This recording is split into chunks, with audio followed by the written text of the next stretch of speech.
अस्सलाम वालेकुम जी, कैसे हैं आप लोग? खैरियत से हैं? ठीक ठाक हैं? आज हम बात करेंगे जी एडवर्टाइजमेंट की, और ये एक प्रमोशनल टेक्निक है।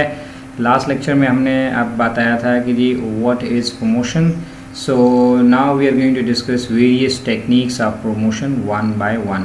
So there are various techniques. The first one, the most important one is advertisement. Kokab Manzoor आपकी खिदमत में हाजिर है जी, trainer, speaker and life coach. You can see my WhatsApp number, YouTube address as well as email address. कोई भी किसी किस्म का भी कोई क्वेश्चन हो, क्वेरी हो, तो आप ज़रूर रब्ता कीजिए किसी भी चैनल को यूज़ करते हुए. इंशाल्लाह I will try to reply you as soon as possible. अच्छा जी, एडवर्टीज़मेंट के जब लफ्ज़ आता है तो आपके जहन में क्या ख्याल आता है? क्या होगा एडवर्टीज़मेंट? क्या आता है? टीवी, रेडियो, इश्तिहारात, कमर्शियल्स, व्हाट? सोचिए ज़रा, what comes to your mind when you think about advertisement? कुछ ऐसा आता है जहन में? Marketing, commercials, brands, ads, TV, हाँ, यूज़, प्लेसमेंट्स, नेटवर्क, ये सारे लफ्ज़ इससे जुड़े हुए हैं. Billboards, signboards. So let's see what is advertisement.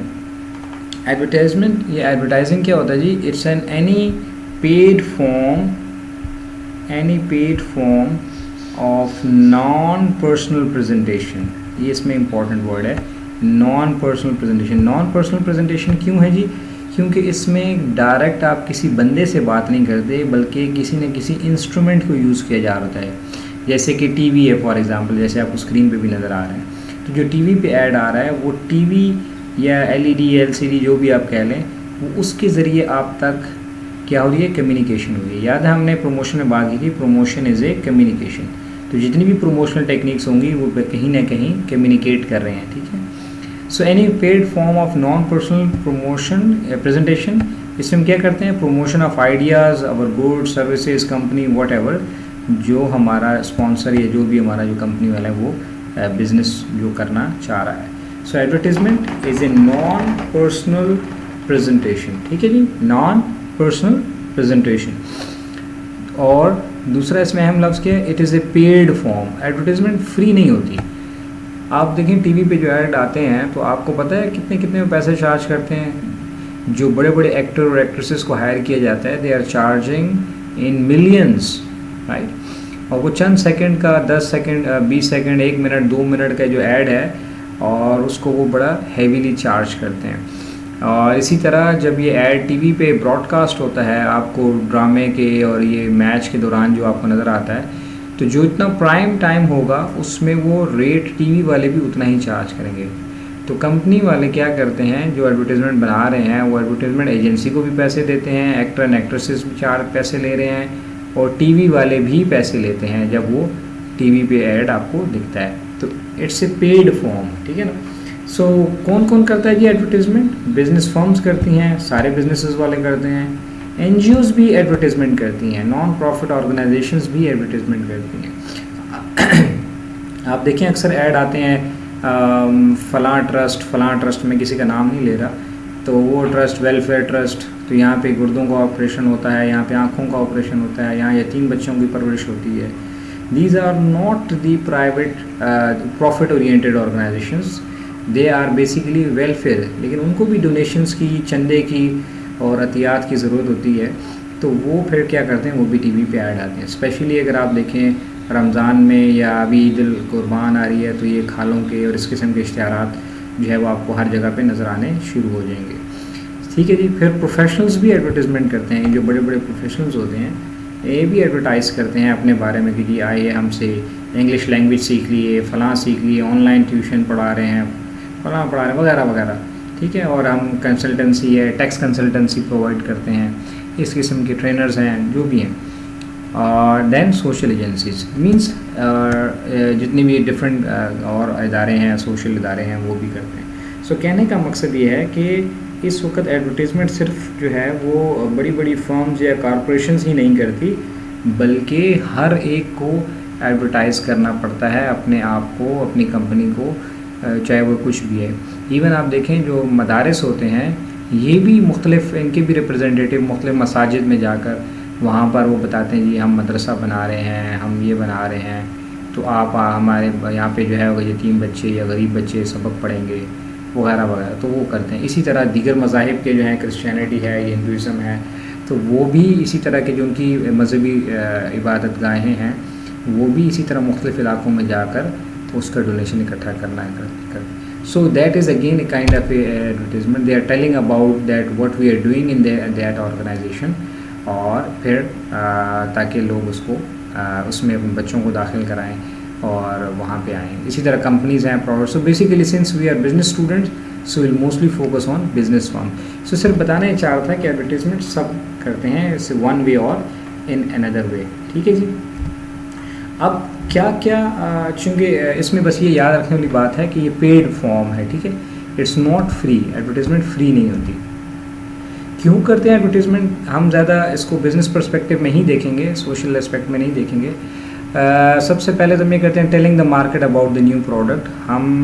अच्छा, इससे पहले कि हम ये बात करें एडवर्टीज़मेंट कैसे की जा सकती है, एडवर्टीज़मेंट टीवी के ज़रिए की जा सकती है, बिलबोर्ड्स के ज़रिए, जो बड़े बड़े आपको साइन बोर्ड्स नज़र आते हैं हर चौराहे पे, तो ये भी एडवर्टीज़मेंट की किस्म है, ठीक है। रेडियो पे आप एडवर्टाइज़ कर सकते हैं, न्यूज़पेपर में कर सकते हैं, पम्फलेट्स हैं, ठीक है, मुख्तलिफ़ किस्म के जो हैं वो इश्तिहारात वगैरह छाप के तो आप लोगों को बांट सकते हैं, ये भी एडवर्टीज़मेंट है।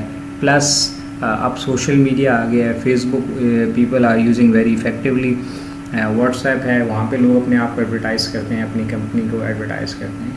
लेकिन जो बड़ी बड़ी कंपनीज़ होती हैं वो यूजुअली टीवी को ही मोस्टली यूज़ करते हैं। बहरहाल इट डिपेंड्स कि कौन से, आगे हम इंशाल्लाह डिटेल में पढ़ेंगे जब हम करेंगे कि कैसे एडवर्टाइज़ करना चाहिए, कौन सा मीडियम जो है वो बेहतरीन है, तो फिर हम उस पर बात करेंगे कि जी टीवी किन कंपनीज़ के लिए सूट करता है और रेडियो किन कंपनीज़ को सूट करता है। लेकिन बहरहाल अभी इस वक्त हम ये बता रहे हैं कि ये सारे फॉर्म्स हैं, मीडियम्स हैं इनफैक्ट, जिनको हम यूज़ करके एडवर्टाइज़ कर सकते हैं।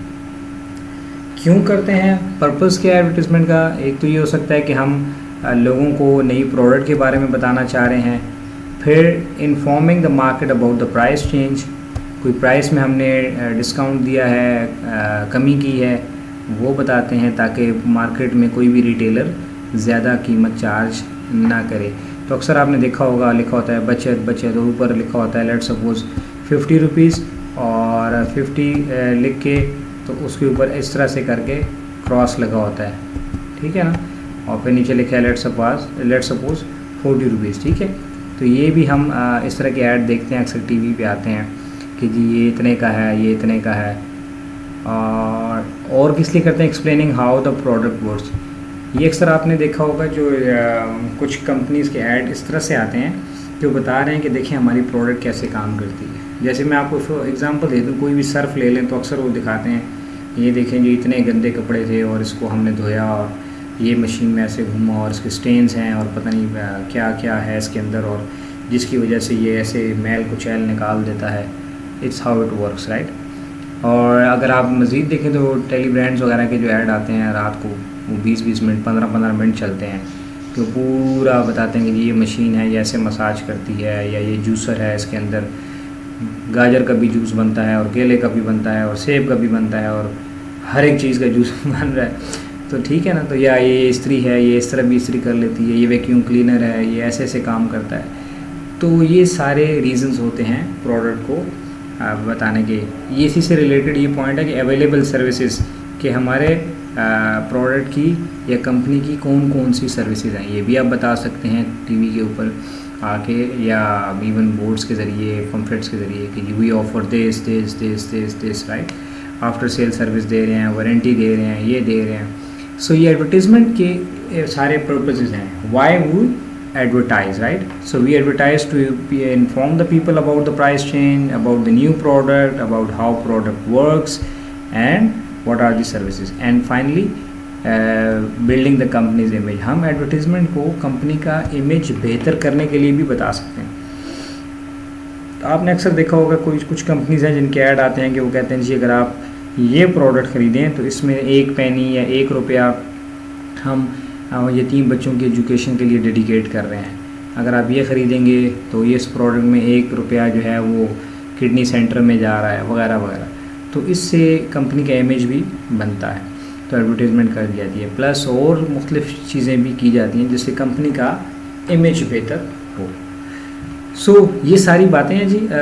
हमने अभी सिर्फ ये बात की कि एडवर्टीज़मेंट की डेफिनेशन क्या है, और बाकी आप बुक्स में पढ़िए, कॉटलर की बुक में पढ़ लें और किसी बुक में पढ़ लें, आर्मस्ट्रांग की बुक में पढ़ लें, और नेट पे भी देख सकते हैं। और ये चंद मैंने मकासद बताए कि वाई डू वी एडवर्टाइज। अगर क्वेश्चन पेपर में इस तरह से आए कि वाई वी डू एडवर्टाइज, तो आप इस तरह बुलेट पॉइंट्स में लिखें, तो hopefully you will get more marks इंशाल्लाह, right.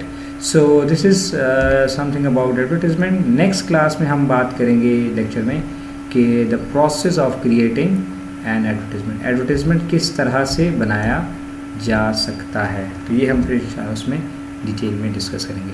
Thank you very much, take care and stay blessed.